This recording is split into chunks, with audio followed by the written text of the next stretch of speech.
lovers, hi there and welcome to another video of us. If you are new to this channel, my name is Justina and this is my girlfriend Misha, and together we film travel videos, anything to do with London especially these days, and lifestyle content. So in this video we're actually going to be talking about our past, about our ancestry. So we've seen these videos before on YouTube and we've always found it quite curious to actually what's inside our DNA.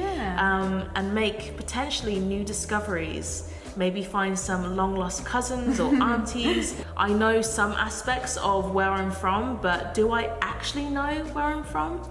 So with doing a DNA sample, we can delve a bit deeper into us, who we are, and I think that's a magical thing. It really is. And just to be completely transparent with you guys, we bought these DNA kits ourselves. We're not sponsored, and the company that we went for is called MyHeritage. MyHeritage, yeah. So first and foremost, Justina, do you have any clue about your heritage? Like any assumptions about where you could be from? Well, I'm gonna be really basic with my information, and I'm just gonna say that I'm a pure Lithuanian. You're gonna say you're pure Lithuanian? Purest there is to be. Pure Lithuanian.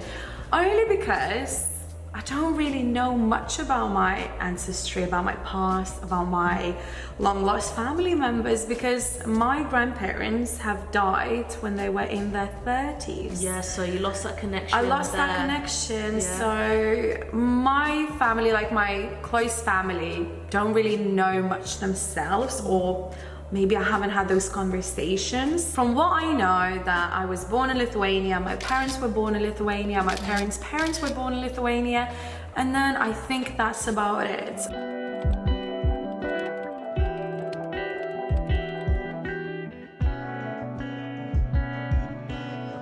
And I think this is where the DNA testing comes into it, because when people leave before their time, you can't answer these questions like, you know, who are your parents? Have you got any pictures? You know, where did you travel to? Did basically you move from this country to the next? Like, it's kind of been cut off for both of us, really, hasn't it? Because like, I never met my grandparents on my mum's side either. I know my dad's side and their lineage, and it's basically British.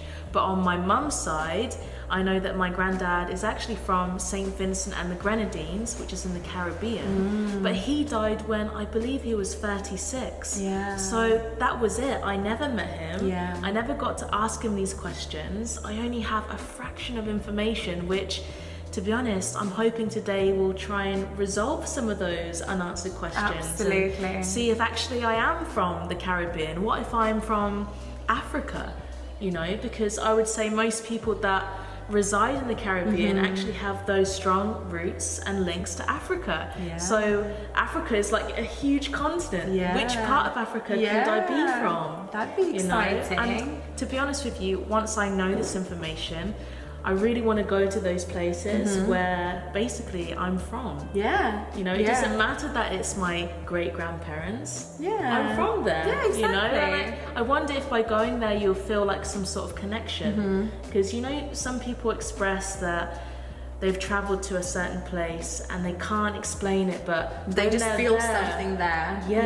And I've always wondered that about myself. They do feel like very close to the place. They can relate to it. They just feel something very special in their heart. Unexplainable.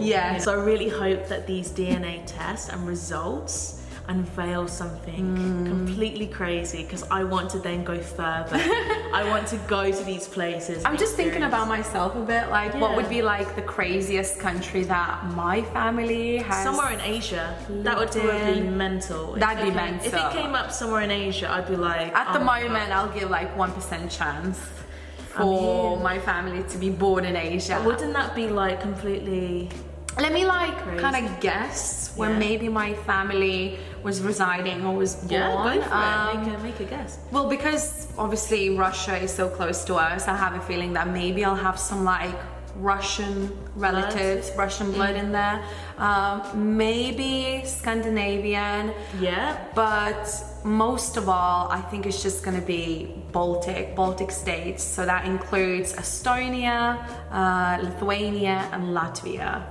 I think around that region. It'll be like Baltic. I don't think it's gonna be anything like too exotic, and it's not gonna say like, you know, South America or Africa. Those would be completely That would be out there. very, very shocking. It would be shocking. It would be. So without further ado, shall we just go into the results and actually check them? Let's do it. So I'm going to hit record on the screen right here, and we're going to get our live reaction, because that's the most important thing. Okay, so it's recording right now. We're signed into your account. We're going to do yours first. We're going to do mine first. It literally says my name, Justina Baranowskaite. So do we go into the DNA section? Overview. Are we ready? Yeah, overview. What? But only 61. Wait.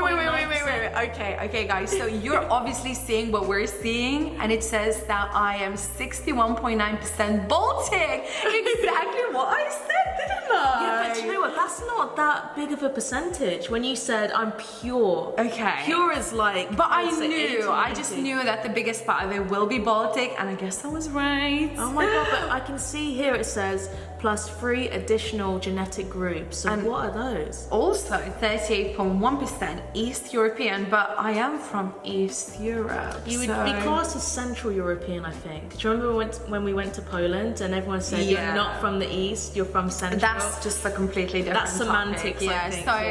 So let's like go deeper into this. Oh my god, okay, so how do you do that? So Viewful estimate. Oh wow, we have a map.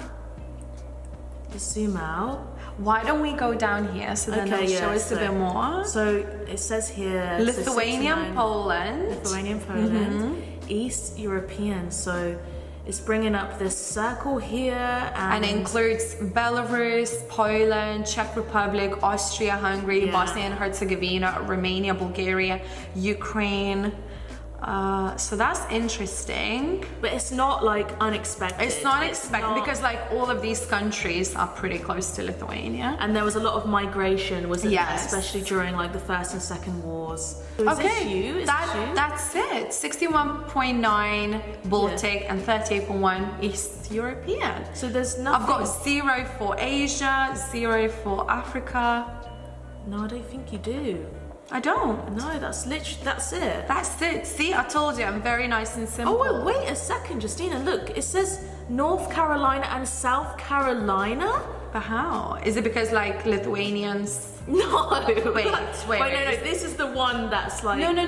I don't think you're reading this right. I am. You've got the bulk of this in the Baltics.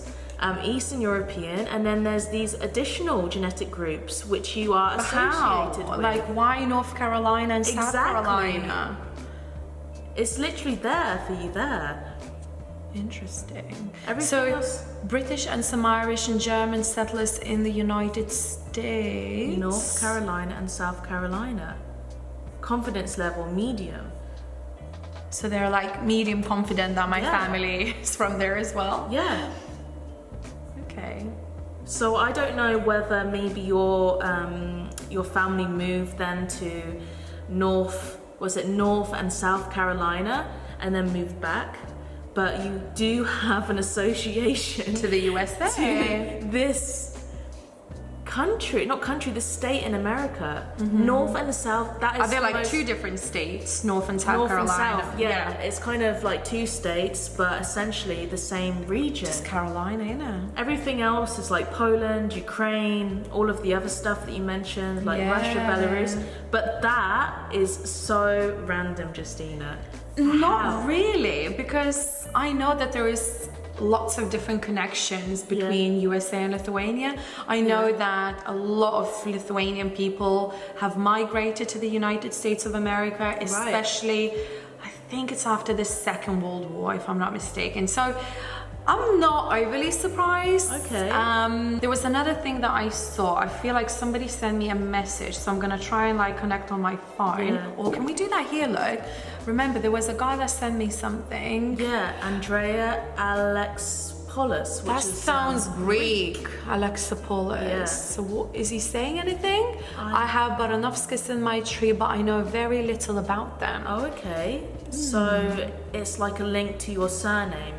Maybe. So do you want to tell the guys a little bit about your surname and how whether you're married or you're a male and how that changes the ending of your surname, because it's quite unique, I would say, to Lithuanians. Yeah, tell the guys. Yeah, so in Lithuania we have one family surname by different endings. So for example, we'll take my family.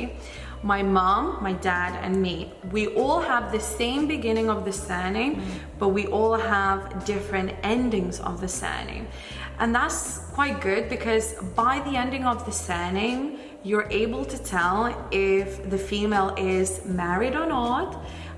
It's good for the bachelors. Yeah. They're like, oh, you're single. You can also tell by this surname alone if the girl is a girl or a boy is a boy. Right, okay. So for example, my mom's surname is Baranauskienė. So Ienė usually indicates that a woman is married.